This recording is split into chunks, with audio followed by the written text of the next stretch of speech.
Hello everyone, and welcome back to the channel. In today's video, we're going to talk about how text can be edited in a scanned document using Adobe Photoshop. If you've ever wondered whether it's possible to update or correct text after a document has been scanned, then this video is for you. A scanned document is simply an image of a document. Unlike a Word file or PDF with editable text, the text inside a scanned image cannot be selected or typed over directly. That's where Adobe Photoshop comes in. With the right techniques, it's possible to carefully edit the visible text while preserving the original appearance of the document. The editing process usually starts by cleaning the background around the text that needs to be changed.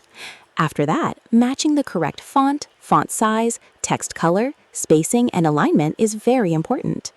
The goal is to make the new text blend naturally with the rest of the document, so the overall design remains clean and consistent. Photoshop also provides powerful tools such as the Clone Stamp tool, Healing Brush, Spot Healing Brush, and Content-Aware Fill. These tools help remove unwanted text, repair backgrounds, and recreate document textures before adding the updated content. Small details like shadows, paper texture, and image quality can make a big difference in achieving a professional-looking result.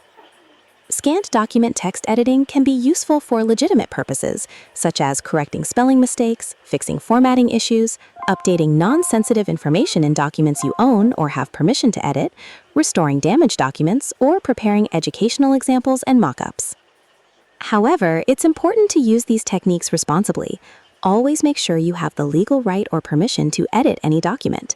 Photoshop skills should never be used to create misleading, fraudulent, or unauthorized documents. If you're learning Photoshop, practicing document editing is also a great way to improve your skills in image restoration, typography, photo retouching, and precision editing. The more you practice matching fonts, spacing, and document textures, the more natural and professional your edits will become. I hope this video has helped you understand how Photoshop scanned document text editing works. If you enjoyed this video, don't forget to like, share, and subscribe to the channel for more Photoshop tutorials, editing tips, and creative design content. And finally, if you're looking for a professional Photoshop document editing service, we're here to help. We provide high-quality Photoshop editing for scanned documents, including text corrections, layout adjustments, document restoration, image cleanup, and other legitimate document editing needs. If you need professional assistance, feel free to contact us. We'd be happy to help you with your Photoshop document editing projects. Thank you so much for watching, and I'll see you in the next video.